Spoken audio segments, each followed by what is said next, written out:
Kenapa saya kritik Jokowi? Ada 3 hal sebenarnya yang selalu saya kritik Jokowi. Satu, mengingatkan janji-janji dia yang sangat tidak konsisten. Kalau diurut tuh banyak sekali. Yang kedua adalah mengingatkan kalau mengambil kebijakan yang membahayakan bangsa dan negara ke depan. Yang ketiga adalah kalau mengambil kebijakan yang mengabaikan keadilan. Jadi 3 hal yang saya selalu kritik ke beliau. Nah, kalau beliau bagus, saya dukung. Kalau dia salah, maka saya kritik. Pemerintah memelihara buzzer untuk menyerah siapapun yang tidak selalu menyatakan presiden adalah benar. Saya diberhentikan oleh Bukit Asam itu karena saya tidak setuju langkah-langkah yang dilakukan oleh pemerintahan sekarang. Kalau pertanyaan Bung Refli, apakah bersedia kalau ditawarin menjadi komod atau pejabat di Kementerian BUMN? Saya katakan satu, saya tidak terlalu tertarik. Kedua, tawaran itu tidak mungkin datang karena karakter pemerintah sekarang adalah anti kritik dan saya diberhentikan karena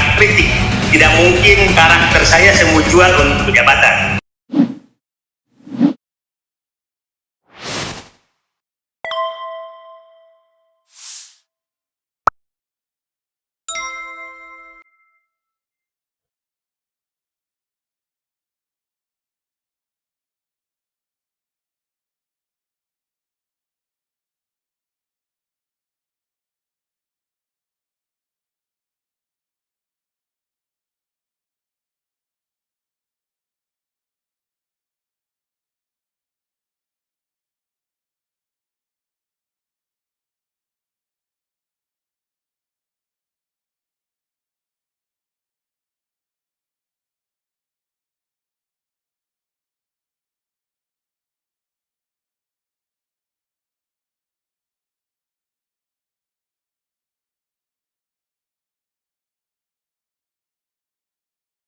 Kenapa Daeng Said Didu selalu mengkritik Presiden Jokowi seolah-olah Presiden Jokowi tidak ada benarnya? Silakan dijawab. Saya pikir itu salah karena karakter saya dari dulu seperti itu. Pak Harto juga saya kritik, cuma dulu bedanya kan saya di dalam, sekarang saya di luar. Pak Habibie saya kritik, Pak SBY saya kritik, DPR itu saya dikasih nama di DPR itu Mossad karena saya kritik betul DPR. Dan Bung Refli jangan heran, pernah menteri menandatangani pengangkatan direksi dan komisaris BUMN itu hampir 30 orang sudah datang dilantik, saya tidak kasih nomor karena saya kalau tidak benar pasti saya lawan. Jadi bukan sekarang saja saya lakukan, cuma kedengaran sekarang di luar saya lakukan. Kenapa saya kritik Jokowi? Ada 3 hal sebenarnya yang selalu saya kritik Jokowi. Satu, mengingatkan janji-janji dia yang sangat tidak konsisten. Kalau diurut tuh banyak sekali. Yang kedua adalah mengingatkan kalau mengambil kebijakan yang membahayakan bangsa dan negara ke depan. Yang ketiga adalah kalau mengambil kebijakan yang mengabaikan keadilan. Jadi 3 hal yang saya selalu kritik ke beliau. Nah, kalau beliau bagus, saya dukung. Tapi kalau dia salah, maka saya kritik. Tidak selalu saya menyatakan salah. Itu jawabannya, Daeng. Kenapa? Ada lagi yang mau ditambahkan? Tapi sekarang problemnya adalah yang kita hadapi sekarang adalah pemerintah memelihara buzzer untuk menyerah siapapun yang tidak selalu menyatakan presiden adalah benar. Nah, kita harus ingat tujuan kita mengingatkan presiden sekarang di luar, orang di luar ini karena tidak ada oposisi. Nah, tidak ada oposisi itu sangat bahaya bagi suatu negara. Tapi Bung Refli paham betul karena bisa mati negara ini seperti kodok rebus, dimasukkan ke air dingin, dipanaskan perlahan-lahan, dia mati, dia tidak sadar bahwa air panas. Itu yang kita kenapa kita di luar harus berbicara sangat keras karena DPR diam, intelektual di kampus diam, mahasiswa diam, demi keselamatan negara harus banyak orang mengkritik pemerintah. Itu tadi Sobat RH sekalian, pertanyaan pertama. Sesuai dengan janji saya tidak akan mengulangi atau mengklarifikasi atau bertanya lebih lanjut. Sekarang pertanyaan kedua. Pertanyaan kedua ini Daeng ya. Ini pertanyaan yang insan di dunia ini mau semua. Kita tahu bahwa Daeng Said Didu pernah di BUMN, Badan Usaha Milik Negara, menjadi Sekretaris Menteri BUMN. Nah, itu kan jabatan yang sangat empuk. Pernah juga kemudian tentu karena menjadi Sekretaris Menteri BUMN kan menjadi komisaris di perusahaan kelas wahid, kelas 1 ya, ring 1, apapun namanya, whatever the name ya. Sekarang kan Daeng sudah berada di luar pemerintahan, makanya kaosnya manusia merdeka, suka mengkritik Jokowi juga walaupun alasannya tadi sudah disebutkan. Kalau nanti entah kapan tetapi masih dalam pemerintahan ini Daeng diminta lagi untuk membantu BUMN karena pengalamannya katakanlah oleh Menteri Erick Thohir misalnya, dan karena itu juga Daeng akan ditawari menjadi komisaris utama. Jangan di Pertamina ya, kalau Pertamina nanti bentrok sama Pak Ahok ya. Kira-kira di tempat lain yang juga ring 1. Apa jawab Daeng Said Didu? Pertama, secara pribadi saya tidak terlalu tertarik untuk masuk ke dalam dengan kondisi sekarang. Yang kedua, saya tidak mungkin ditawari karena saya diberhentikan oleh Bukit Asam itu karena saya tidak setuju langkah-langkah yang dilakukan oleh pemerintahan sekarang, dan pemerintahannya kan berubah. Jadi pertanyaannya, saya memang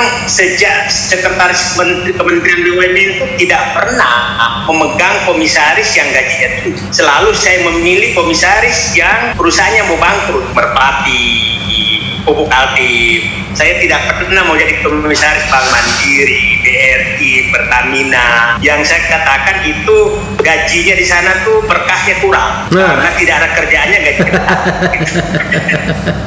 Jadi dari dulu saya nggak menghindari mengambil komisaris. Jadi kalau pertanyaan Bung Refli, apakah bersedia kalau ditawari menjadi komut atau pejabat di Kementerian BUMN? Saya katakan satu, saya tidak terlalu tertarik. Kedua, tawaran itu tidak mungkin datang karena karakter pemerintah sekarang adalah anti kritik, dan saya diberhentikan karena kritik. Saya tidak bisa buka di publik kenapa saya diberhentikan. Itu nanti kita empat mata bicara ketemu, dan itu tidak mungkin lagi. Tidak mungkin karakter saya semua jual untuk jabatan. Saya dekat dengan Pak Erick Thohir. Saya komunikasi dengan dia bahwa saya nyatakan saya bantu Anda, tapi kalau Anda salah saya kritik. Saya biasa bertemu dengan beliau. Banyak input yang ditanyakan itu saya berikan. Saya bantu saja dari luar. Itu saya pikir posisi saya. Iya, kalau begitu Daeng Said Didu lebih beruntung dari saya. Saya sampai sekarang belum bertemu dengan Pak Erick Thohir.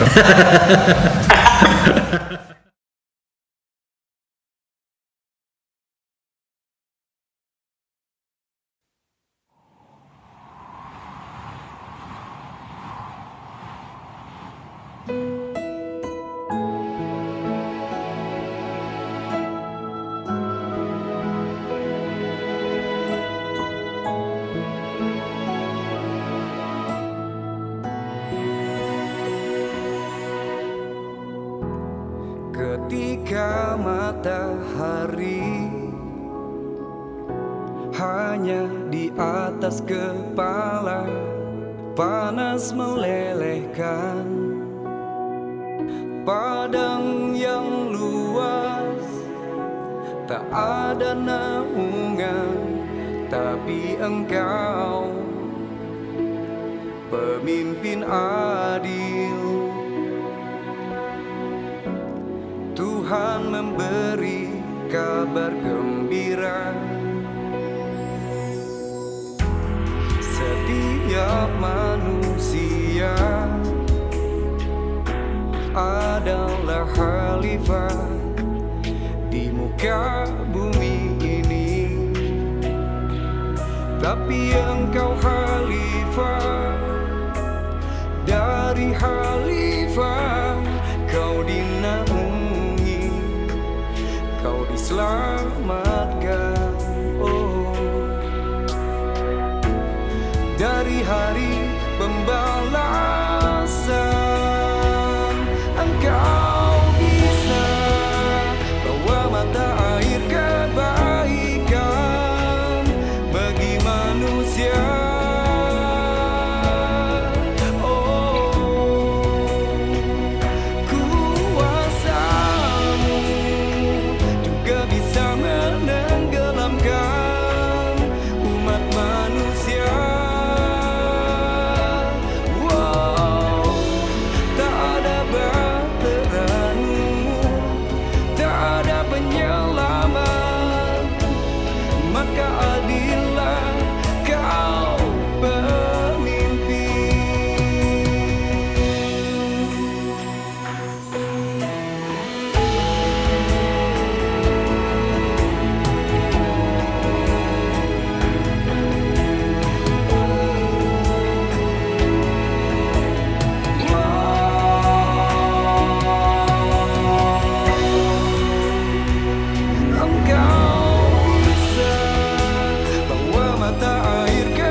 jadilah